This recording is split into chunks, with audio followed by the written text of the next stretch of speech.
Welcome back to சூடா சமையல். இந்த மாதிரி வாழைக்காய் ஃபிஷ் ஃப்ரை செய்ய தேவையான பொருட்கள் இந்த பிளேட்டில் வச்சுருக்கேன். இந்த வாழைக்காயை விட்டுட்டு மித்தது எல்லாத்தையும் நம்ம அரைச்சி எடுத்துக்கணும். இப்போ ஒரு கட்டி பூண்டை ஆட் பண்ணிக்கலாம், 10 சின்ன வெங்காயம் ஆட் பண்ணிக்கலாம், ஒரு கைப்பிடி கொத்தமல்லி ஆட் பண்ணிக்கலாம். இப்போ பச்சை மிளகாய் ஒன்று ஆட் பண்ணிக்கலாம். கரம் மசாலா பொடி 1½ டேபிள் ஸ்பூன் ஆட் பண்ணிக்கலாம். Chilli powder 3 tablespoon add பண்ணிக்கலாம். இப்போ இதோட இஞ்சி ஆட் பண்ணிக்கோங்க. பெப்பர் வந்து 3 டேபிள் ஸ்பூன் ஆட் பண்ணிக்கலாம். இஞ்சி ஆட் பண்ணிக்காங்க. இதோட நான் மறந்துட்டேன். இப்போ எலுமிச்சைப்பழம், அரை எலுமிச்சைப்பழ சாறு இதில் பிழிஞ்சு விட்டுக்கலாம். இப்போ சால்ட் ஆட் பண்ணிக்கலாம். இதெல்லாம் மிக்ஸி ஜாரில் அரைச்சி இந்த மாதிரி பேஸ்ட் மாதிரி எடுத்துக்கலாம். இப்போ இந்த பேஸ்ட்டில் கார்ன்ஃப்ளவர் மாவு 2 டேபிள் ஸ்பூனு நீங்கள் ஆட் பண்ணிக்கோங்க. ஏன்னா இந்த நம்ம போடுற பேஸ்ட் இதை நல்லா மிக்ஸ் பண்ணிக்கணும். மிக்ஸ் பண்ணிவிட்டு நம்ம அந்த ஃபிஷ்லேயோ இல்லை வாழைக்காயில் வச்சு மேக்னேட் பண்ணும்போது இந்த சாந்து வந்து கீழே உதிராது இருக்கிறதுக்கோசரம் இந்த கார்ன்ஃப்ளவர் மாவு ஆட் பண்ணுறோம்.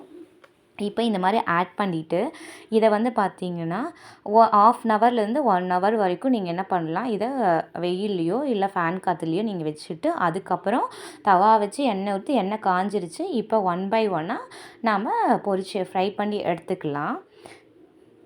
இப்போ அதோடு நீங்கள் கொஞ்சம் கருவேப்பிலை போட்டு நீங்கள் ஃப்ரை பண்ணிங்கன்னா அவ்வளோ நல்லா மணமாக இருக்கும். நம்ம ஃப்ரை பண்ணும்போதே நல்லா டேஸ்ட்டு கொடுக்கும். நீங்கள் அந்த கருவேப்பிலை இது எண்ணெயிலே போட்டு ஃப்ரை பண்ணி எடுத்துக்கோங்க.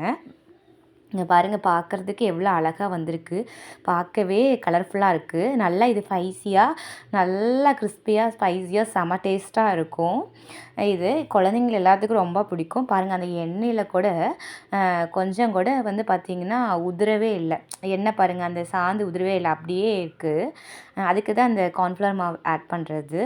இப்போ எனக்கு கருவேப்பிலை நிறையா போட்டிருக்கேன். நல்லா மணமாக இருக்கும். குழந்தைங்களுக்கு ரொம்ப பிடிக்குங்க இந்த மாதிரி செஞ்சு கொடுத்தா.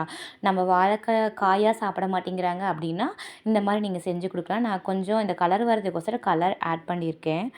இப்போ இந்த மாதிரி எல்லாத்தையும் ஃப்ரை பண்ணி எடுத்துட்டேன். பார்க்குறதுக்கே அழகாக இருக்குது. இப்போ இதை எங்கள் அம்மாட்ட கொடுத்து டேஸ்ட் பண்ண சொல்லலாங்க.